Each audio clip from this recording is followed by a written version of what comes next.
신도계요서 제16장 선행에 관하여 공부합니다.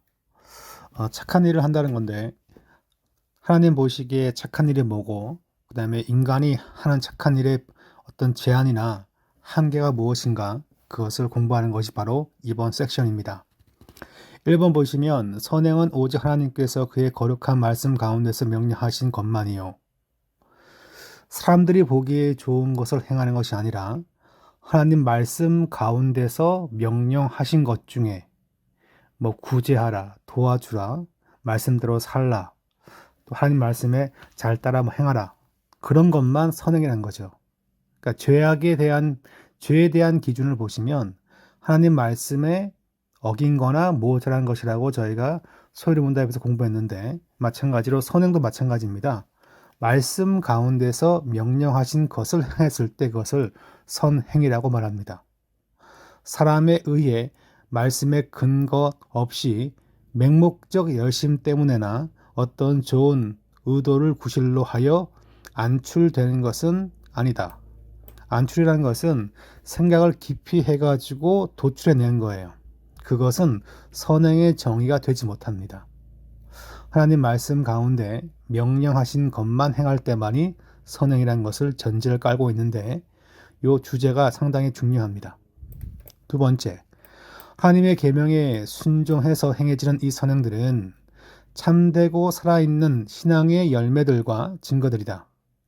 신앙이 있다면, 믿음이 있다면 맺게 되어 있고 드러나게끔 되어 있죠. 그래서 열매, 증거란 단어를 쓰고 있어요. 이 선행들에 의해 신자들은 그들의 감사함을 나타내며 착한 일을 왜 하는가, 왜 하나님 말씀대로 사는가라고 한다면 감사를 표현하는 거죠. 두 번째, 그렇게 행할 때 확신을 더 굳게 하고 예수 믿는 신앙과 하늘 소망을 굳게 붙잡게 만들어줍니다. 말씀대로 행할 때. 세 번째는 형제들의 덕을 세우며 교회를 굳건히 세우고 공동체라든가 또한 이 교회에 대한 좋은 소문을 퍼지게 만들죠. 하나님 말씀대로 행할 때 벌어지는 겁니다. 복음의 고백을 아름답게 장식하고 대적들의 입을 막으며 지금 시대에는 교회가 대적들의 그 입을 막는 게 중요한데 가서 뭐 언론 플레이를 하거나 방송국 앞에서 데모하는 것이 아니라 하나님 보시기에 선행을 행함으로 대적들의 그 입을 막는 거예요. 뭐 여의도나 뭐 광화문에서 데모를 하는 것도 방법이라고들 종종 얘기하지만 전 그 견해에 동의하지 않습니다. 대적들의 그 입을 막는 것은 자 이렇게 이제 웨스트민스터 그러니까 신앙 고백서에서 분명히 이제 하나님 보시기에 합당한 것을 행했을 때 대적들의 그 입이 막힌다고 저희가 함께 고백하고 있습니다. 그리고 그걸 통해서 하나님께 영화롭게 영광을 돌립니다. 신자들은 하나님 지으심을 받은 자로서 예수 그리스도 안에서 선행을 위하여 지으심 받은 자들이니 거룩함에 이른 열매를 맺음으로 종국인 영생을 얻게 된다. 예수 믿고 구원받고 선한 삶을 살다가 선한 삶이라는 것은 하나님 말씀대로 살다가 맨 마지막에는 반드시 무엇입니까? 필연적으로 영생으로 들어가는 것입니다. 그 다음 페이지 보시면 이제 두 번째 했고 세 번째 좀 내용이 좀 깁니다. 제가 설명을 좀 길게 하기 때문에 좀 긴데요. 신자들이 선행을 할 수 있는 재능은 그러면 하나님 말씀대로 행하는 것이 선행인데 그 선행을 할 수 있는 재능은 어디에서 오는가? 도무지 그들 자신의 것이 아니라 전적으로 그리스도의 영, 성령으로부터 온다는 거예요. 그래서 기도하고 그 힘을 간구하는 것이 필요합니다.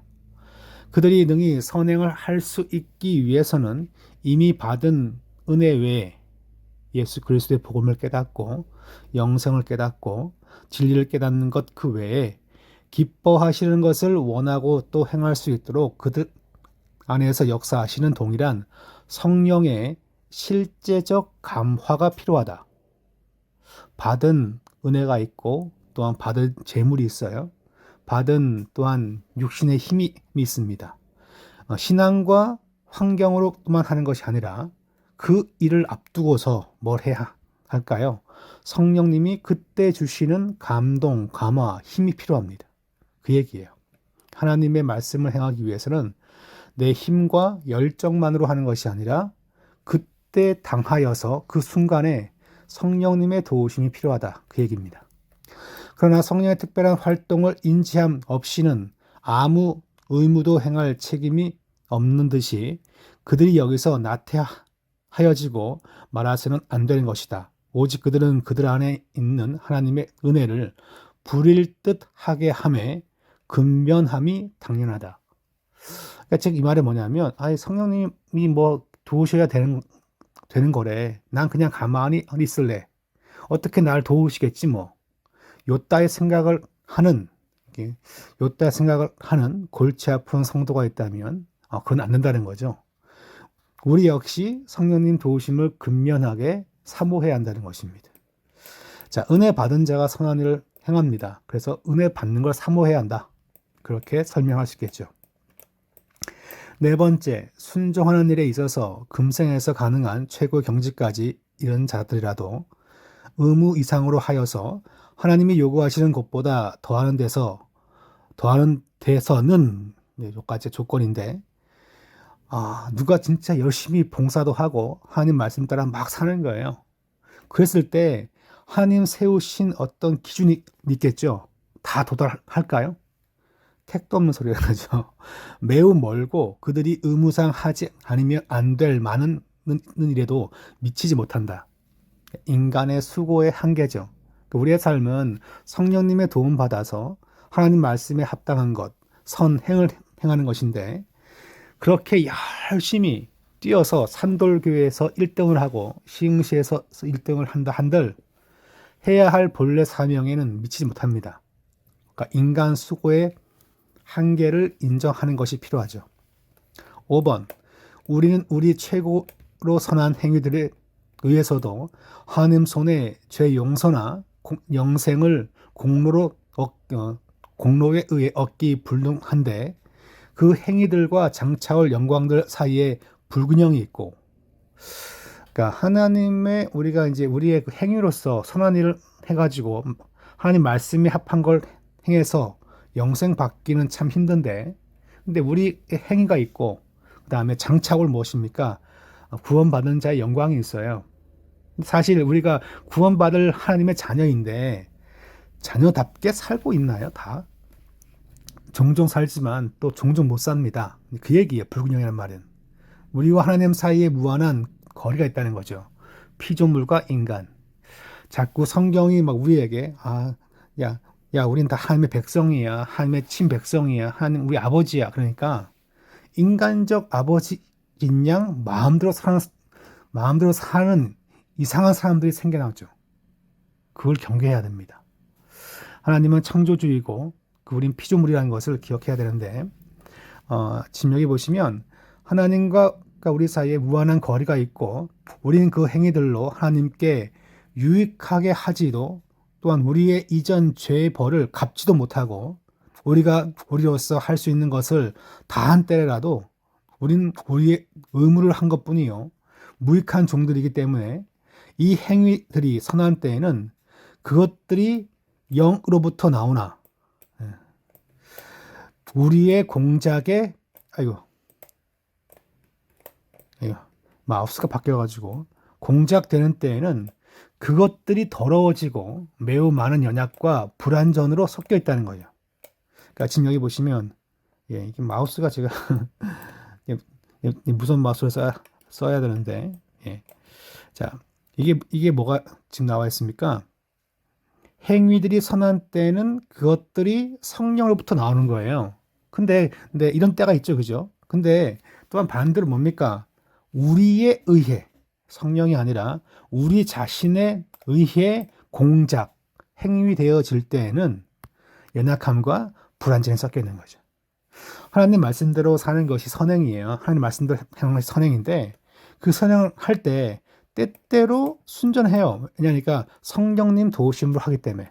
근데 때때로 뭡니까? 우리 자신이 또 할 때는 연약과 불완전한 거죠. 물론 이제 학자들마다 의견이 있지만 그 이제 요시야 임금이 한 40대쯤에 이제 전쟁에서 전사하죠.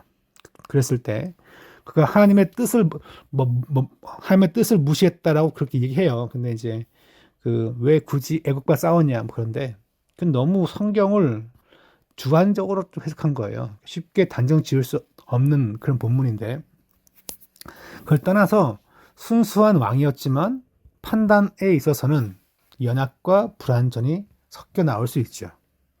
그래서 맨 끝에 보시면 엄준한 하나님의 심판을 견디어낼 수 없다. 그러니까 우리가 하나님 말씀 따라 행동하고 살아야 되는 건 맞고 열정을 품어야 되긴 맞는데 그대로 다 하기에는 우리가 연약과 불완전성을 갖고 있죠. 우리가 종종 그런 얘기 많이 하죠. 교회 갔는데 시험 들었다고. 아, 교회 사람들 왜 다 그러냐고. 병원에 환자들이 다 아픈 거지 뭐 그렇게 뭘 기대했습니까? 교회 와가지고 성자들을 만나기를 기대했습니까? 네, 그러니까 제가 갑자기 네, 이성자 집사님이신가? 그분이 지금 기억나는데. 예. 하여튼 교회는 다 성자가 있지 않고 교회는 환자가 많아요. 그걸 인정해야 합니다. 다만 우리는 무엇입니까? 환자가 많지만 치유되고 하나님의 인도받기를 사모하면서 여기에 살고 있는 거죠. 네. 자, 6번. 네, 7번까지인데 6번. 그럼에도 불구하고 신자 자신들이 그리스도를 말미암아 받아들여야 되기 때문에 이게 상당히 중요한 문구입니다. 이렇게 중요한 문구에 제가 왜 밑줄을 안 쳤을까요? 네, 지금 두 번째 읽고 있습니다. 그들의 선행들도 그 앞에서 받아들인 바 되나니 선행들도 연약하고 나약한 모습을 가지고 그냥 그렇게 했는데 우리 자신도 그리스도가 그냥 받아주고 우리의 선행도 받아들여 준다는 거예요. 얼마나 좋습니까? 하기만 하면 되는 거예요. 하기만 하면. 그것은 그 선행들이 이 세상에서 하나님 앞에 전혀 비난될 것이 없고 책망받을 것이 없다는 뜻이 됨이 아니라 잘 아시죠? 그러니까 우리의 선행이 너무 좋아 아름다워 휘황찬란해 해가지고 주님께서 아이고 좋아라 그것이 아니라 누가 봐도 유치찬란해요. 성도의 선행이. 근데 그리스도로 말미암아 다 받아주는 거예요. 하나님께서 자기 아들 안에서 선행을 보시고 성실한 것을 비록 연약과 불완전이 많아 동반할지라도 받아들이시고 상 주시기를 기뻐하십니다. 대박이죠? 전 이걸 보면서 뭐가 떠올랐냐면 성탄절마다 한 해 한 해 갈 때마다 주일학교 성탄절 발표가 또한 중고등부들이 또한 청년들이 솔직히 말할게요. 표현의 수준이 낮아지고 있어요. 아마 이 강의를 듣는 분 가운데 아마 이제 주일학교 중고등부 교사가 계시겠지만 제 어릴 때를 비교했을 때 그분들은 진짜 준비 많이 하고 아기자기하고 막 약간 예술적이고 너무 좋았는데 지금은 그렇지 못한 시대를 저희가 살고 있어요. 근데 어느라든 프로페셔널 하든 성탄 발표는 누가 받으시는 건가요? 받아들여 주시는 분의 문학적이고 예술적인 레벨에 비하면 40년 전 청년이나 지금이나 30년 전 중고등부나 지금이나 하나님 보시기에 도끼니 객끼니죠. 도토리 키재기예요. 받아들여 주시기 때문에 하나님 말씀대로 행하는 선행이 의미가 되는 건다. 뭐 그런 얘기죠. 7번 중생하지 못한 사람들이 한 일들은 선행을 다루니까 예수 안 믿는 사람들 예수를 믿는 것 같은데 안 믿는 것 같은 사람도 있어요. 그죠? 그런 사람들은 비록 선행 자체로만 그것이 하나님께서 명하시는 일들일 수 있고 가령 이제 약한 자를 도와주라 부모를 공경하라 그런 부분이 성경에 나와 있죠. 예수 안 믿어도 그건 해요. 그러니까 하나님께서 명하신 선행을 한 것처럼 보인다는 거예요. 그 자신들과 타인들에게 아울러 유익한 일들일 수 있으나 이 영상을 녹음할 때 이제 저쪽에 경상도 쪽에서 지금 불이 많이 나가지고 참 어려움을 많이 겪고 있습니다. 근데 그분들에게 가서 필요한 식수와 음식을 제공할 수 있고 그 다음에 집을 재건하는 걸 도와줄 수도 있겠죠. 자, 신앙에 의해 정결하게 된 마음에서 나온 건 아니죠. 안 믿으니까. 말씀에 따라 올바른 방식으로 행하여 진 것도 아니죠. 올바른 목적과 하나님의 영광을 향한 것도 아니기 때문에 이 세 가지인데, 자, 그것들은 죄악스러워서 하나님을 기쁘시게 하거나 사람으로 하여금 하나님께로부터 나오는 은혜를 받을 공로 있게 만들 수는 없다는 거죠. 그러니까 사람들한테 유익을 줄 수 있는 행위를 하는 것을 우리가 선행이라고 말하지 않죠. 정의가 뭡니까? 말씀에 따라 올바른 방식으로 행하는 것을 선행이라 부르죠. 그렇다고 우리가 TV 나와가지고 뭐 지난번 공부했는데 신도 계열서에 보니까 전 선행이 아닙니다라고 광고까지 할 필요는 없겠죠, 그죠? 다만 우리는 이것을 먼저 알고 있어야 되는 거죠. 참된 선행이란 뭐냐? 세상의 선행은 사람들에게 유익을 주는 것처럼 보이지만 저희도 똑같은 것을 선행을 또한 하지만 바로 말씀에 근거하고 또한 믿음에 따라서 신앙에 의해 나와야 된다. 그랬을 때 그것이 바른 선행이라는 것을 전제합니다. 이렇다고 해서 그들이 선행을 게을리하는 것은 지난번 목사님께서 예수 안 믿는 사람들이 구제하는 건 그래도 아니래. 그래가지고 그 말 듣고 그래? 그 사람들이 또 그 말 들은 또 불신자가 생각하기를 그러니까 나도 하지 말지 요렇게 말하는 사람들도 또 있다면 더욱더 죄스러우며 하나님을 뒤에 있는데 하나님을 노하게 만드는 거예요. 그러니까 이런 얘기 듣고서 하나님의 말씀을 따른 것만 선행이냐? 사실은 이제 이와 같은 고백은 기독교가 7, 80% 예수 믿는 사람들이 많은 그런 과거의 영국 사회에서 만들어진 건데, 그렇다면 그런 사회에서 누가 그렇게 얘기하니까 나 하나님 안 믿어. 난 이제 선을 향하지 않을게. 그렇게 말을 하는 불신자가 있다면 그것 자체가 뭡니까? 율법에 따라서 행위 언약에 따라서 무언가요? 하나님을 노하게 만드는 거예요. 그러므로 이번 과에 상당히 중요한 것은 선행의 정의가 뭐냐? 선행은 누구 힘으로 하는 거냐? 내 힘으로 할 때 어떤 일이 벌어지는가? 지금 여기 보시면 연약과 불완전성. 그런데 성도의 선행이 하나님 보시기에 왜 선한가? 받아들여 주심. 몇 가지 아주 은혜로운 포인트가 몇 개 있었습니다. 이제 이렇게 오늘 16장 선행을 공부하였습니다.